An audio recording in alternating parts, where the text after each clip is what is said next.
네, 증권가에서 나오는 이야기로는 삼성전자의 1분기 실적은 기대치에 부합할 것이다. 이런 전망을 내놓고 있습니다. 1분기 실적은 대충 매출 기준으로 삼성전자 얘기입니다. 52조 8천억 원, 영업이익 기준으로는 8조 5천억 원이라고 생각하고 있는 모양입니다. 자, 이기범 차장님, 네네. 우리 또 코스피 중심으로 해서 시종일관 출발 전략, 어떤 전략을 세워볼까요? 네, 그렇습니다. 다행히 지금 이 시각 현재 코스피 지수는 강보와 플러스로 돌아섰습니다. 3.73포인트 올라섰습니다. 그래서 지난주에는 제가 이제 기술적 반등에 대해서 좀 말씀드렸는데요.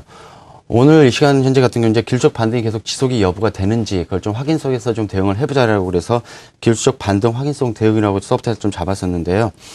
전일 같은 경우도 시장이 좀 강하게 좀 반등을 줬습니다. 그런데 약간은 좀 뭔가 좀 아쉬웠었습니다. 뭐 2% 정도 부족한 반등이 나타났었는데 왜 그랬냐 하면은 전일 같은 경우도 지수가 뭐 상당히 좀 올랐습니다만은 실제적인 거래대금은 4조대 이하였었어요. 실제로 전일 거래대금이 3조 4천억 원으로서 상당히 좀 미비했어요. 그러니까 거래대금이 늘지 않은 상태에서 지수만 올랐다는 겁니다. 그래서 거기다가 또 외국인들이 오늘은 소폭이나마 좀 매수를 나타냅니다만은 전일까지도 약 910억 원 정도 매도세를 꾸준히 나타냈었어요.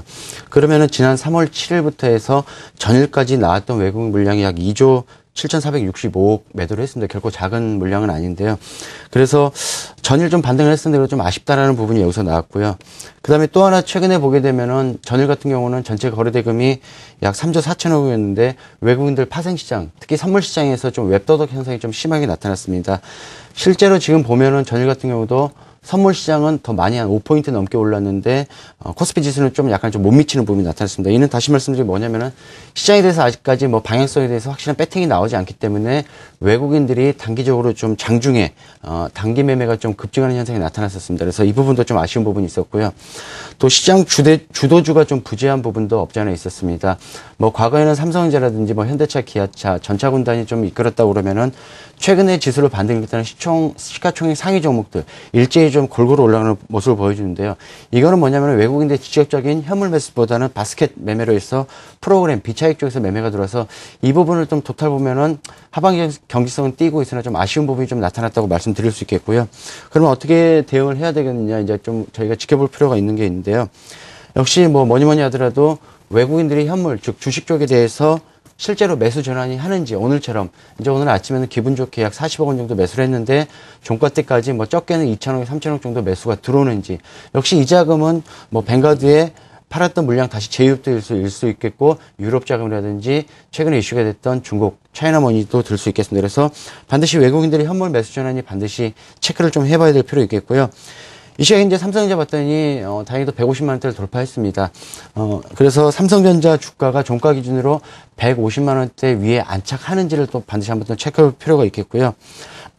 또 앞서 말씀드린 대로 그 파생 쪽에서 웹더덕 현상을 말씀드렸는데, 외국인들 선물 부분이 아직까지는 지난 3월 쿼드러플 이후로 누적 계약수가 약 9,100계약으로 아직까지 매도 우위가 좀 있습니다. 그래서 이 부분이 외국인들 선물 환매 부분이 계속 일어나는지도 좀 체크해 볼 필요가 있겠습니다. 그리고 마지막 하나 그 시장 베타 지수와 가장 밀접한 증권주들이 최근에 낙폭 과대 상당히 컸었는데 얼마만큼 반등을 주는지 이 부분 반드시 좀 체크하면서 좀 대응해 볼 필요 있겠습니다. 마지막으로 관심 종목 말씀드리겠는데요. 네. 역시 이 시간에도 뭐 전일 이번 주로 3월 내내 좀 관심을 가졌던 실적 호조에 관심이 좀 많이 많습니다. 아무래도 전기전자 업종과 반도체 업종이 나타나고 있는데요. 철두철미하게 외국인 기관들도 실적 호조 위주로 좀 달라붙고 있습니다. 그래서 봤더니 삼성전기라든지 LG전자, 그다음에 SK하이닉스는 반드시 좀 관심 있게 봐야 될 것 같고요. 경기 민감, 실적 개선 성장주 중에서 좀 중소형주를 한번 말씀드리려고 합니다. 봤더니 예전에 제가 올 초에 말씀드렸던 코라홀딩스가 최근에 기간 매수세가 좀 무섭게 나타나고 있더라고요. 이번 달 들어서 50만 주 매수했었는데요. 역시 코라홀딩스는 뭐 신흥시장에서 계속 성장성 나타나고 있어서 관심 봐야 될 것 같고요. 나머지 하나 중국 법인에 대한 실적 개선이 나타나고 있는 LG 패션까지 관심 가질 필요 있겠습니다. 알겠습니다. 자, 박현경 연구원님은 시종일관 출발 전략 키워드 어떻게 포인트 잡고 계십니까? 키워드 정책 기대감으로 제시를 해드리려고 합니다. 네. 이제 키프로스와 트로이카의 구제금융안 합의가 이루어지면서 그동안 키프로스에 대한 우려 올라감으로 하락했던 시장의 반등이 어제 나타났는데요. 특히 이제 거래소의 경우에는 유럽 재정위기에 주가가 민감한 영향을 받는 금융주와 조선주의 반등이 진행이 됐었습니다. 반면에 코스닥 시장은 오히려 소폭의 하락으로 마감이 되었는데요. 평소에 봤을 때도 코스닥 시장의 경우에 시장 전체적인 큰 호재가 발생하면서 거래소가 많이 오르게 되면 상대적으로 관심이 떨어지면서 약세를 보이기도 했습니다. 그동안 거래소의 부진과 비교해서 상대적인 강세를 이어오면서 3년 만에 최고치를 경신한 데에 따라 과열이 일부 해소되는 모습이었고요. 또 수급적인 측면에서는 외국인과 기관이 일제히 매도로 전환이 되면서 상대적인 약세를 보였다고 풀이가 됩니다. 특히 어제는 코스닥 시장에 대한 개인의 순매수가 지난 3개월 동안 가장 큰 규모로 이루어졌기 때문에 코스닥 시장의 수급이 추가적으로 약화될 가능성에 대해서도 열어두어야 할 것 같습니다. 그러나 한편으로는 시기적으로 정부 정책에 대한 기대감에 다시 한번 주목해봐야 될 시점이 아닌가라는 생각이 드는데요. 지난주 우리 경제의 수장격인 경제부총리가 임명이 되었고요. 또 정부조직법 개정안이 통과됨에 따라서 이제는 본격적으로 정부 구성이 가속화될 것으로 예상이 되고 있습니다. 그동안 정부 구성 지연에 따른 불확실성이 일정 부분 해소가 된다라고도 볼 수가 있겠는데요. 전일 일단 산업부와 중소기업청 등 새 정부 들어서면서 권한이 대폭 강화가 된 이 주요 부처들의 첫 업무 보고가 있었는데요. 수출 1억 불 중소기업을 100개 이상 육성하겠다. 라는 내용 발표가 되었고요. 또 대기업과 중소기업 간의 불공정한 관행, 예컨대 납품가 후려치기와 같은 그런 뿌리 깊은 관행을 뿌리 뽑는 내용 등이 발표가 되었습니다.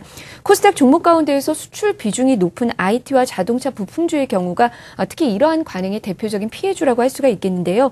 IT 부품주들의 경우에는 갤럭시 S4의 공개 이후에 주가가 조정을 받고 있지만 4월에서 5월 달까지 출시를 앞둔 조정 시의 매수 관점 제시를 해드리도록 하겠습니다. 최근 들어서도 이 갤럭시 S4의 관련주들에 대한 이 증권사들의 탐색이 꾸준히 이어지고 있는 모습이고요.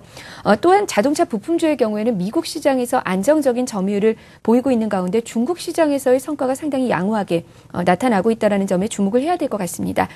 두 번째로 미디어 콘텐츠 업종의 경우에는 지난 17일에 여야가 유료 방송 업무를 미래부 쪽으로 이관하는 데 합의를 했고요. 또한 이로 인해서 새 정부의 미디어 산업 규제 완화에 대한 가능성 상당히 커지고 있습니다. 특히 CJ 계열 미디어주에 대한 지속적인 관심 저는 유지를 하도록 하겠습니다.